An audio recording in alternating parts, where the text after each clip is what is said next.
Hi, welcome to part 2 of our Fabergé egg lesson. Peter Carl Fabergé, known as Carl Fabergé, was the original designer and creator of the very ornate and intricately detailed Fabergé eggs. He began what was called the House of Fabergé, meaning of company, that would design eggs for Alexander III. Now, all designs needed to go through Carl Fabergé. Naturally, he would design some on his own. The story goes that Maria Fedorovna, the empress who was married to Alexander III, loved an egg that her aunt had owned and was just kind of impressed by its creativity and its beauty. So Alexander III decided to give his wife an Easter gift. And this particular gift that he had chosen was an egg. Maybe it was in honor of the 20th anniversary of them becoming betrothed, meaning to be engaged to be married.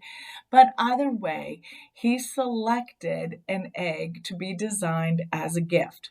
Now, I have a picture of the first egg for you to see. Let me hold it up to the screen. Okay, now I find this egg to be interesting. At first, you look at it and you think, well, that might look kind of boring, not as detailed as this lesson is sounding. But I have to tell you, each egg gets more and more intricate and detailed as the years pass. In fact, I've emailed a list and picture of each of the eggs to your parents so you can print them and see these gorgeous works of art. This first egg is known as the hen egg. It is the first Fabergé egg, and it is crafted, as you can see, from like a foundation of gold. Then it has like an opaque, meaning you can't see through it, white enamel shell. But then when you open it, it reveals a matte yellow gold yolk. Then that in turn opens a little gold hen. Then found inside that little hen is a tiny, minute diamond replica of the imperial crown. And then from that imperial crown, a little ruby would hang. Now, I have to tell you, the ruby and the crown are lost and cannot be found now. But these eggs are actually fairly small. I have to tell you, when I was younger, I went to see a Fabergé egg exhibit. And a lot of them were replicas of the Fabergé eggs. And I was expecting to see some larger pieces, works of art. I was so surprised to see that these gorgeous pieces, some of them were only 3 inches, maybe 5 inches at the most tall. But every egg had something special. Now, Carl Fabergé, when he was commissioned by Alexander III, had carte blanche, which means he had full permission to design what he wanted. Now, him and his team of designers did need to get approval before it was shown to Alexander III. And what I mean by that is the designs made by the artisans in the House of Fabergé needed to be approved by Carl Fabergé himself when he was living. But then Carl Fabergé, of course, would design some. He was so entrusted by Alexander III to make these gorgeous pieces of art.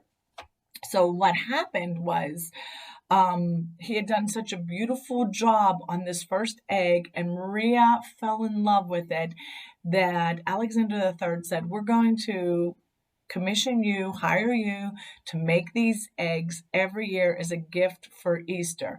You may use jewels and just precious gems. The only stipulation is that each of these eggs must contain a surprise inside. Now, I've also emailed a link for your parents in order for you to open up the link and watch a little video on a few of these eggs. I think you're going to be impressed with the beauty and the intricacy of them. So I have a picture of another egg that I wanted to share with you. And this egg, if you can see, is called the coronation egg.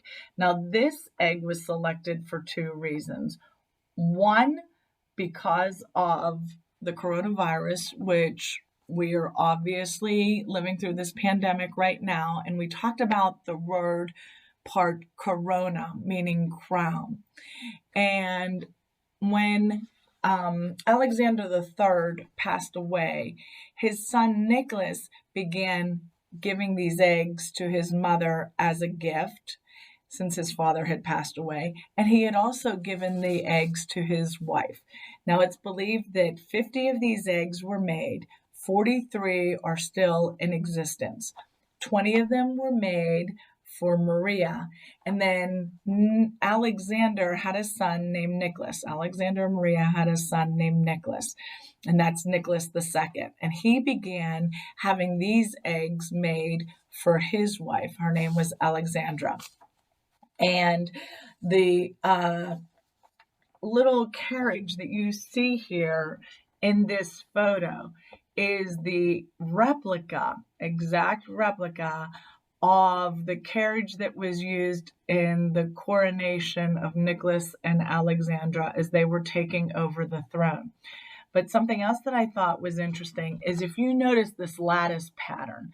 Now, lattice means it almost has that cross pattern to form a diamond shape.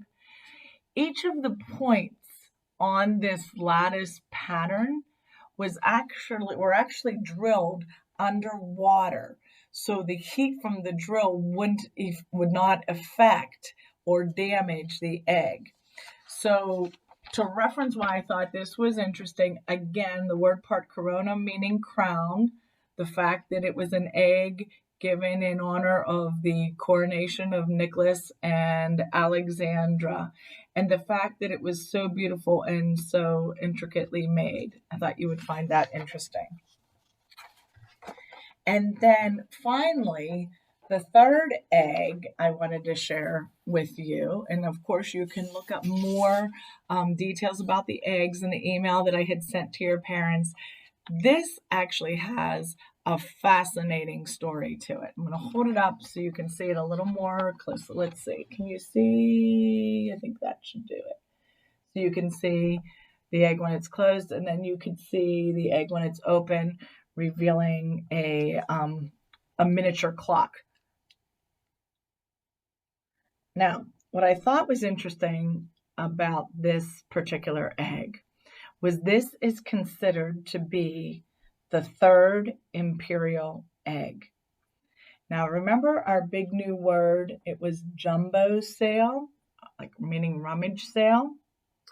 Well, I have to tell you that there was a gentleman who remains to wish anonymous who went to this rummage sale and bought this egg for $14,000. And you might say, wow, that's a lot of money to be given away or sold or paid for an egg at a rummage sale. Well, in fact, it is. But the gentleman who bought this egg ended up falling on some hard times.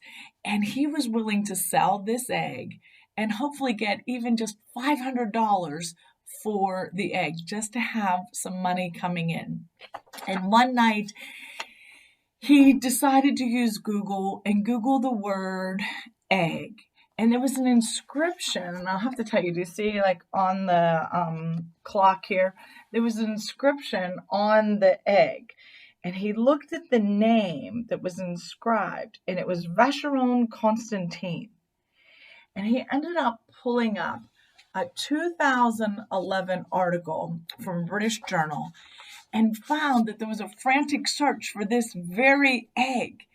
And in fact, the egg was actually worth millions of dollars. So far more than the $500 he was just willing to sell it for just to get some scrap metal money. So what this anonymous owner had done was had gone to London, and there was a man by the name of Kiernan McCarthy that he went to see. And he went to go see him. And when he walked in, Kiernan describes it as this man in some rugged clothing comes in, had a plaid shirt on, and hands him a folder with a picture of this very egg. And he comes to find out that that is, in fact, the third imperial egg that had been lost. He was ecstatic. He said this was the find of his life, to be able to witness someone who had found the lost or the third imperial egg.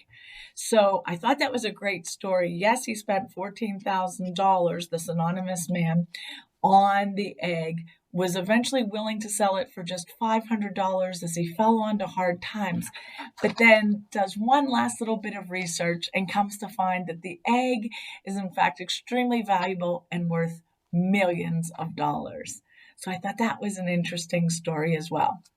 Now, I have to tell you, obviously, Carl Fabergé has long since passed away, and the company has been bought and taken over many different times. Well, in 2015, a company had taken the Fabergé eggs over and decided to announce a creation of the new Fabergé Imperial class of eggs. It was called the Pearl egg. Now, I do have to tell you, although it's 100 years later and it's not directly related to the Russian czars or any members of the Russian family, the idea was to reintroduce the imperial eggs. This one was called the Fabergé Pearl egg. And in fact, although it had a scallop design on it, actually resembled some Islamic structures, almost like an arabesque style interlaced pattern on it. And it is said that in 2017, it was expected to sell for $2 million or more. So I thought you would find that interesting as well. At this time, I would like for you to stop the video and then go to part 3 of our Fabergé egg lesson.